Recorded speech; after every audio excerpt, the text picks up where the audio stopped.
तो आज हमारे साथ है आधार हाउसिंग के एमडी और सीईओ मिस्टर ऋषि आनंद सर।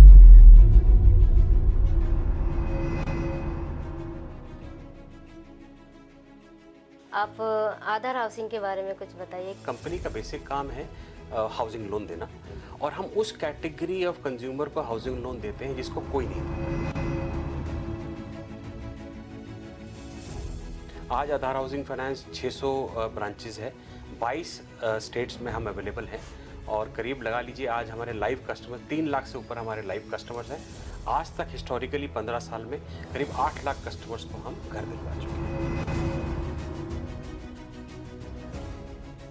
जिनके पास कुछ गिरवी रखने को नहीं होता तो उनकी आप कैसे मदद करते हैं? बड़ा सिंपल है, हमारी जैसे मैंने बताया 600 ब्रांचेस हैं, 600 ब्रांचेस की लिस्ट हमारी वेबसाइट पे है। कोई भी कंज्यूमर जाके उस ब्रांच में जाएं, हमारे ब्रांच मैनेजर होते हैं, वो असिस्ट करते हैं, वो इनकी इनकम लेवल देखते हैं, वही देखते हैं किस टाइप की प्रॉपर्टी ले रहे हैं, उस प्रॉपर्टी पे हम कितना फंड कर सकते हैं, और एक अमाउंट बता देते हैं कि भैया आप 10 लाख की प्रॉपर्टी ले रहे हैं, 8.5 लाख तक का लोन हम आपको दे देंगे, जो कि आपको महीने के महीने किस्तें बन जाएंगी, अगले 25 साल तक का आप लोन हमसे ले सकते हैं। तो क्या होता है, जो घर भी बन गया, उनका एसेट भी बन गया, उनके ऊपर छत भी आ गई, और उनकी छोटी छोटी किस्तें बन जाती हैं 25 साल।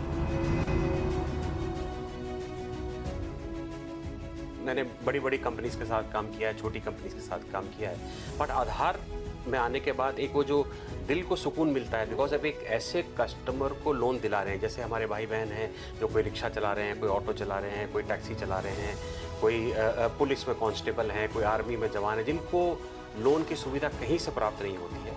जब आप उनको लोन देते हैं, वहाँ तक तो ठीक है, वो हमारा हमारा ऑक्यूपेशन है कि हम लोन दे रहे हैं, बट जब उनके यहाँ से इनवाइट आता है घर में, जब उनके पूजा होती है, गृह प्रवेश होता है, कहीं से इनवाइट आता है, कहीं से मिठाई के डब्बे आते हैं, तो वो जब हम पे एक सुकून मिलता है हमको, वो मेरे को आधार में ही मिला है। असली महिला सशक्तिकरण क्या है, आप उसको किस नज़रिए से देखते हैं? सब कुछ घूम फिर के वुमेन एम्पावरमेंट में आता है। अब हम शीरोज़ के साथ क्यों जुड़े, क्योंकि हमको दिख रहा था कि ये ऐसी महिलाएं हैं जिनको हम करियर बनाने में सपोर्ट करें। देखिए, मेडिकल के लिए, इसके लिए, उसके लिए, खाने के लिए बहुत लोग सपोर्ट करेंगे, बट हमारा व्यू थोड़ा लॉन्ग टर्म रहता है हमेशा। जैसे हम लॉन्ग टर्म लोन भी देते हैं 25 साल का, तो हमारा लॉन्ग टर्म व्यू रहता है कि हम किस तरह से इनको केपेबल बनाएं कि अपनी इनकम जनरेशन इंडिपेंडेंट हो। और सीरोज का मतलब क्या है, क्योंकि हमें बताना पड़ता है कि C+ हीरोज, कि लड़कियां भी हीरो हैं। एक्चुअली लड़कियां ही हीरो हैं, वो अब बाकी हमारे बुजुर्ग तो यही सिखा के गए हमको कि माएँ और बहनें ही हीरो होती हैं।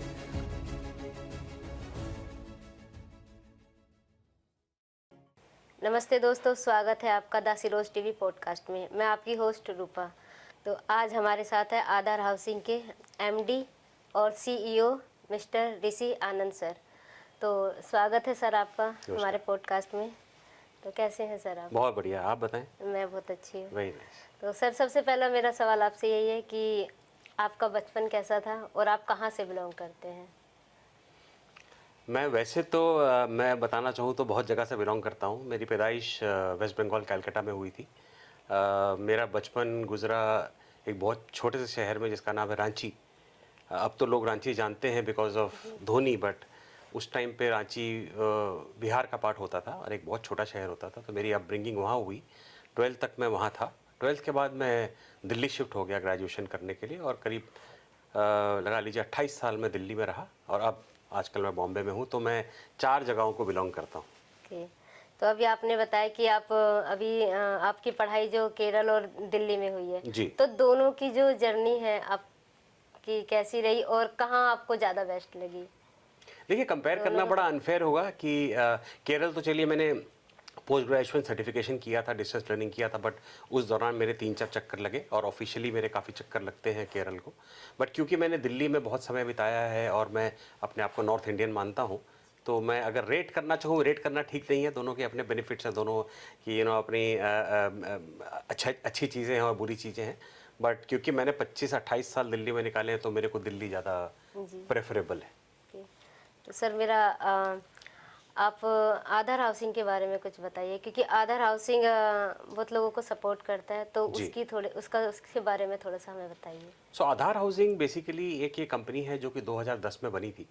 और एक बहुत स्पेसिफिक पर्पस के लिए बनी थी। इस कंपनी का बेसिक काम है हाउसिंग लोन देना, और हम उस कैटेगरी ऑफ कंज्यूमर को हाउसिंग लोन देते हैं जिसको कोई नहीं देता है, जो एकदम नीचे तबके के लोग होते हैं, जो हमारे भाई बहन जहाँ कभी कहीं से सिक्योर नहीं कर पाते हैं लोन, उनको हम लोन देते हैं। आज आधार हाउसिंग फाइनेंस 600 ब्रांचेस है, 22 स्टेट्स में हम अवेलेबल हैं, और करीब लगा लीजिए आज हमारे लाइव कस्टमर 3 लाख से ऊपर हमारे लाइव कस्टमर्स हैं। आज तक हिस्टोरिकली 15 साल में करीब 8 लाख कस्टमर्स को हम घर दिलवा चुके हैं।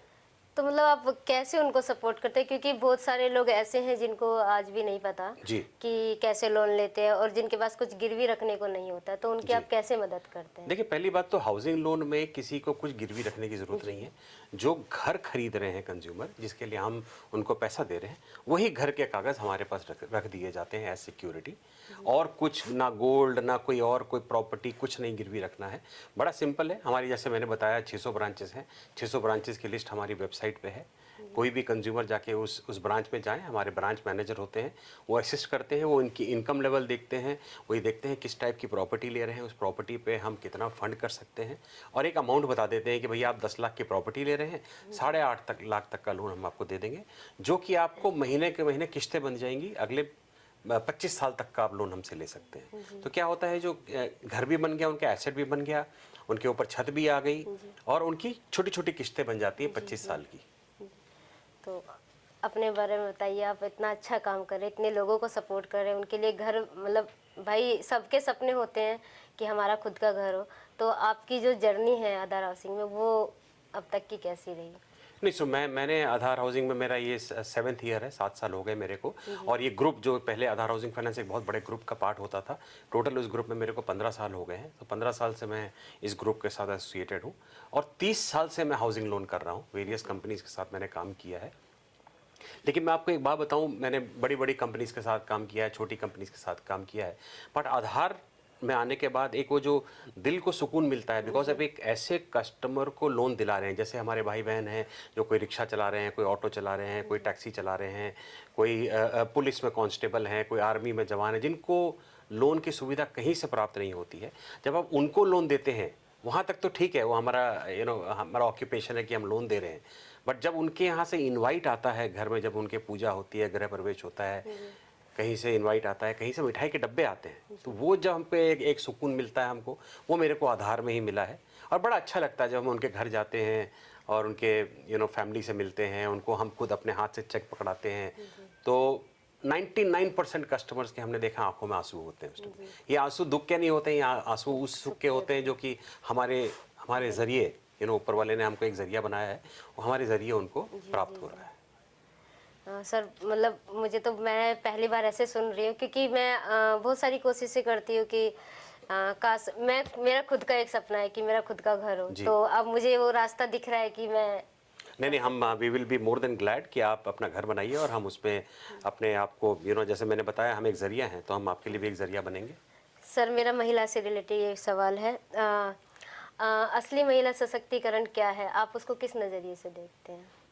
हमारा नज़रिया, मेरा आज से आप 6 साल पहले पूछते तो मेरा नज़रिया शायद अलग था, लेकिन जब मैं, क्योंकि ऐसे ऑर्गेनाइजेशन से मैं अटैच्ड हूँ जो कि एक बहुत नीचे तबके के लोगों के लिए काम करती है, तो अपना भी व्यू साथ में चेंज होता रहता है over a period of time.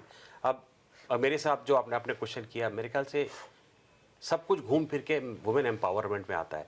अब हम शीरोज़ के साथ क्यों जुड़े? क्योंकि हमको दिख रहा था कि ये ऐसी महिलाएं हैं जिनको हम करियर बनाने में सपोर्ट करें। देखिए, मेडिकल के लिए, इसके लिए, उसके लिए, खाने के लिए बहुत लोग सपोर्ट करेंगे, बट हमारा व्यू थोड़ा लॉन्ग टर्म रहता है हमेशा। जैसे हम लॉन्ग टर्म लोन भी देते हैं 25 साल का, तो हमारा लॉन्ग टर्म व्यू रहता है कि हम किस तरह से इनको केपेबल बनाएं कि अपनी इनकम जनरेशन इंडिपेंडेंट हो जाए। I think independence is the right word, if I can coat that word. Sir, अभी आपने हमारे छाँव का नाम लिया कि हम एसिड अटैक सर्वाइवर को सपोर्ट करते हैं जी। तो जब आपने पहली बार एसिड अटैक के बारे में सुना और हमसे पहली बार मिले जी, तो आप मिलने से पहले आप क्या सोचते थे और फिर मिलने के बाद आपकी सोच कैसे बदली? आप किस तरीके से देखते हैं? मतलब एकदम सोच बदल गई। अब ऐसा तो नहीं है कि एसिड अटैक हमारे लिए कोई नया वर्ड था। सुनते आए हैं, शुरू में न्यूज़ में कभी देख लिया, कभी सुन लिया, बट जब CSR प्रोग्राम के थ्रू हम CSR में बहुत कुछ करते हैं, राइट? तो उसमें एक इमोशनल अटैचमेंट नहीं होती। कहीं हमने किसी स्कूल को रेनोवेट करा दिया, कहीं फ्लावर बेड बनवा दिया, ये एक नॉर्मल CSR एक्टिविटी होती है। तो जब पहली बार शीरोज़ का नाम सुना, एक तो नाम बहुत छाँव फाउंडेशन, शीरोज़, ये नाम बहुत अपीलिंग लगा हमें। फिर एक वो ट्रस्ट फैक्टर बिल्ड करने के लिए हमने रिक्वेस्ट किया अपनी टीम को कि हमको आप शीरोज़ एक बार लेके चलिए। तो आपके कैफ़े में हम गए, आपके छाँव फाउंडेशन में हम गए नोएडा में। I think more than finance करना है या का सपोर्ट करना है, उनको स्किल करना है, उससे ज़्यादा हमारे मेरे ख्याल से इमोशनल अटैचमेंट हमको हो गई कि ये वो लोग हैं जो बहुत कुछ करना चाहते हैं लाइफ में और इनको खाली एक पुश चाहिए। तो मैं अगर एक वर्ड यूज़ करना चाहूँ तो एक इमोशनल अटैचमेंट बहुत ज़्यादा और इमोशनल क्वोशंट की तरह हम इस प्रोग्राम को देखना शुरू किया हमने। सर, आधार हाउसिंग स्किल्स डेवलपमेंट पे ही काम करता है और उसका हिस्सा मैं भी रही हूँ जी। तो आपने स्किल्स को ही क्यों चुना? बड़ा सिंपल है, जैसे मैंने पहले बोला आपको कि हम बिलीव करते हैं कि हर इंसान इंडिपेंडेंट होना चाहिए। अब इसमें बहुत तरीके से, CSR में बहुत तरीके हैं आप लोगों को और कम्युनिटी को हेल्प करने के लिए कि चलिए आज 2 महीने का राशन हम आपको दे देते हैं, या हम आप थोड़े से घर की चीज़ें दे दें, आप जी कूलर दे दो, जी ये दे दो। बट उससे आप इंडिपेंडेंट नहीं हो रहे हैं, आप वो 2 महीने के लिए आपको सुविधा मिल रही है। हमारा पर्पस बड़ा सिंपल है और हम बाकी जगह भी स्किल डेवलपमेंट में जो बाकी स्टेट्स में कर रहे हैं कि जिसको भी आप असिस्ट करें उनको एक ऐसा स्किल डेवलप करा दें जो उनके उम्र भर काम आए। कई बहनें हमारी टेलरिंग सीख रही हैं, कई ब्यूटिशियन का कोर्स कर रही हैं। तो ये पर्पस यही था कि वो इवेंचुअली इंडिपेंडेंट हो। सर, मेरा अगला सवाल ये है कि आधार हाउसिंग ने हमें काफ़ी सपोर्ट किया है स्किल्स में और शायद हमने वो स्किल्स सीखी भी है क्योंकि हमारे लिए बहुत ज़रूरी था कि हम अपने, क्योंकि हमारी जो पढ़ाई है वो कहीं ना कहीं रुक जाती है और अटैक के बाद वो कंटिन्यू नहीं हो पाती। लेकिन आपके सपोर्ट के वजह से और आधार के सपोर्ट के वजह से हम लोग ने इतना सब कुछ सीखा है और साथ ही साथ हमने हमारे जो कैफ़ेज़ हैं उस कैफ़े को भी हम रन करते हैं तो उसमें भी बहुत सारी चीज़ें हमने बदली है। और साथ ही साथ अभी हमने अपना द सिरोज टीवी एक चैनल है उसको ओपन किया है। तो कहीं ना कहीं हमने आपसे जुड़ने के बाद और आपके सपोर्ट से हमने इतना सब कुछ सीखा है और इतनी सारी सर्वाइवर आगे बढ़ रही हैं और शायद मैं भी सिरोज टीवी का हिस्सा हूँ तो उसमें मैंने भी बहुत कुछ सीखा है। तो आप उसके बारे में क्या कहना चाहेंगे? नहीं, पहले तो मैं ये बोलूँगा कि शीरोज़ टीवी, पहले तो शीरोज़ वर्ड ही इतना कैचिंग है। आपने हमेशा, हम लोगों ने जब से हम पले बड़े हैं, बड़े हुए हैं, हमने हीरोज़ सुना है। तो मैंने जैसे बताया कि जब पहली बार मैं आपके नोएडा वाले कैफ़े में गया और वहाँ मेरे को पता नहीं था शीरोज़ वर्ड, तो मैंने वो वर्ड देखा और मैंने फ़ोटोग्राफ आज तक अपने मोबाइल पे रखी हुई है, उसमें मैंने देखा शीरोज़ और वो इतना अपीलिंग वर्ड था। अब आपने सो ऑब्वियसली इमोशनल क्वेश्चन तो वहीं से डेवलप हो गया, बट आपने जो नया आई थिंक इनिशिएटिव लिया है पॉडकास्ट करने का और शीरोज़ टीवी का जो आपने स्टार्ट किया, I think it is a beautiful initiative और मेरी शुभकामनाएं आप लोगों के साथ रहेंगी हमेशा कि आप इसको आगे लेके जाएं। और मैं ये भी कोशिश करूँगा कि और जितने लोग चाहें, आप लोग चाहेंगे, हम उनको अपनी तरफ से जोड़ेंगे आपके साथ ताकि आपके ये शीरोज़ टीवी सक्सेसफुल रहे। सर, मुझे बहुत अच्छा लगा कि आपने सी हीरोज़ का मतलब समझा क्योंकि बहुत लोगों को नहीं पता कि सीरोज़ क्या काम करता है और सीरोज़ का मतलब क्या है, क्योंकि हमें बताना पड़ता है कि सी प्लस हीरोज़ कि लड़कियां भी हीरो हैं। एक्चुअली लड़कियां ही हीरो हैं वो। अब बाकी हमारे बुजुर्ग तो यही सिखा के गए हमको, ये माएँ और बहनें ही हीरो होती हैं। सर, ये हम और आप समझ रहे हैं, बहुत लोगों को समझाने की जरूरत होती है कि उनको बहुत मुश्किल हो जाता है समझाना। सोसाइटी हैज़ टू चेंज और ऐसा नहीं है कि सोसाइटी चेंज नहीं हो रही है। मतलब हम तो खैर दिन रात, जैसे मैं बता, जिस सेगमेंट को हम ऑपरेट करते हैं सबसे ज़्यादा डिफिकल्टी तो उसी सेगमेंट में है और हम देख रहे हैं वो over a period of time उनका थॉट प्रोसेस भी चेंज हो रहा है। जैसे मैं आपको एक छोटा सा एग्जांपल दूं, आज की ही बात है, किसी एक रूरल लोकेशन में हमारी एक रिक्वायरमेंट होती है कि जो वुमेन होती हैं घर की, जो औरतें होती हैं घर की, उनको जॉइंट होना चाहिए प्रॉपर्टी में, तो हम लोन देंगे। तो बहुत रेजिस्टेंस होता था कई छोटे छोटे विलेजेस में। आज के हम दौर में देख रहे हैं रेजिस्टेंस खत्म हो गया है, लोग चाह रहे हैं कि उनके घर की औरतें भी ओनरशिप हो प्रॉपर्टी में। सर, मेरा अगला सवाल ये है, अभी आपने मतलब लोन के बारे में बताया तो मैं अपने से रिलेट कर रही थी क्योंकि मैंने भी अभी आगरा में अपना 40 गज का एक प्लॉट खरीदा है क्योंकि इतने साल से मैं छाँव में काम कर रही हूँ और मैंने वो जैसे करके ले लिया है, लेकिन अब मुझे वो बनाना है। तो मतलब और भी जो सर्वाइवर है या और ऐसी महिलाएं जो अपना सपना पूरा करना चाहती है, तो आधार हाउसिंग हमें किस तरीके से सपोर्ट करेगा, या मैं खुद से ही कि मैं कैसे उसमें बड़ा आपकी सिंपल है, सहायता बड़ा ले सिंपल है। सकते आपके पास प्लॉट ऑलरेडी, जैसे आपने बताया कि आपने प्लॉट खरीद के रखा हुआ है, उसमें आप जो भी कंस्ट्रक्ट करना चाहते हैं, 2 बेडरूम 3 बेडरूम हाउस, उसका एक एस्टीमेट बनता है, आर्किटेक्ट का एस्टीमेट बना देते हैं या कॉन्ट्रैक्टर एस्टीमेट बना देते हैं। वो आप एस्टीमेट हमारे ऑफिस में जमा कराइए, उस एस्टीमेट के बेस पे हमको बता देंगे और आपका इनकम देख के हम बता देंगे कि आपको इतना लोन मिलेगा।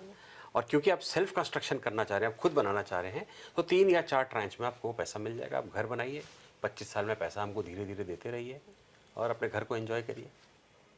थैंक यू सर, मतलब आपने इतना हमें बताया। और अभी आपके लिए मेरे पास कुछ गेम है छोटा सा, हाँ, हाँ, जो कि बताइए। चिट्स है। हाँ। तो एक चिट्स आपको उठानी है और अच्छा। उसमें जो भी होगा वो आपको बताना है। अच्छा जी, ये लीजिए। अच्छा, मुझे पढ़ना है। आपकी ज़िंदगी की सबसे मज़ेदार या अजीब घटना क्या रही होगी? ये तो बहुत डिफिकल्ट क्वेश्चन है। वो हमारी ज़िंदगी पूरी अजीब ही रही है। एक छोटे शहर से जब हम बड़े शहर में आते हैं तो सब कुछ बहुत बड़ा बड़ा और अच्छा सा दिखना शुरू हो जाता है। एक वो ड्रीम कम ट्रू वाली फीलिंग होती है। हम तो उस शहर से आते हैं जहाँ की खेलने के नाम पे एक घर के सामने ग्राउंड होता था, वहाँ बस क्रिकेट खेला करते थे या पतंग उड़ा लिया करते थे। तो हमारे शहर में ना ये जो आजकल के बच्चों को सुविधाएं मिलती हैं कि स्विमिंग क्लब ज्वाइन कर लो, स्विमिंग कर लो, ये कर लो, वो सब सुविधाएं नहीं थी। यहाँ तक कि ये भी सुविधा नहीं थी कि 12th के बाद हम क्या करेंगे। आजकल के तो आप 5th 6th के बच्चों को ये पता होता है कि आगे करियर क्या बनाना है। मेरे को तो अभी तक याद है, जब मैंने फर्स्ट ईयर कॉलेज ज्वाइन कर लिया, पहली बात तो जब मैं दिल्ली जैसे शहर में आया रांची से, तो दिल्ली के चकाचौंध में ही 6 महीने निकल गए हमको समझने में कि लाइफ ऐसी भी होती है। तो life has been full of surprises, but शुरू से एक चीज़ जो घर वालों ने हमारे अंदर डाल दी कि आप ऊपर वाले के साथ जुड़े रहिए। तो I think that has helped not only me but मेरी फैमिली को भी। हम बड़े रिलीजियस लोग हैं। मतलब जैसे रोज़ सुबह मैं मंदिर और गुरुद्वारे जाए बिना दिन नहीं स्टार्ट करता हूँ, कहीं भी रहूँ। हाँ, बाहर ट्रैवल कर रहा हूँ तो बात दूसरी है। तो पहले तो हम एक बड़े शहर में आए, वो फुल ऑफ सरप्राइजेस। उस शहर के में आए, देखा कि हर दौड़ मची हुई है, सब लोग करियर बनाने में लगे हुए हैं और हमको तो पता ही नहीं था हमारा करियर कहाँ जा रहा है। फिर हमने छोटी सी एक जॉब स्टार्ट कर ली 1500 रुपये महीने की। और तो हमारे में बोलते हैं एग्जीक्यूटिव, जो घर घर जाके लोन बेचते हैं। तो 1500 रुपये की हमारी तनख्वाह से हमारी जॉब स्टार्ट हुई। और God has been very kind कि 27 साल 28 साल मेरे को काम करते हुए हो गए। वहाँ से आज मैं एक कंपनी का CEO हूँ जहाँ 10,000 लोग एम्प्लॉयड हैं, 600 ब्रांचेज़ हैं। तो लाइफ तो पूरी सरप्राइजेस ही है हमारे लिए। और रोज़ सुबह उठते हैं तो बस यही लगता है कि बस आज का दिन किसी की सेवा में निकल जाए। तो अच्छा, एक और निकालें। ये लीजिए।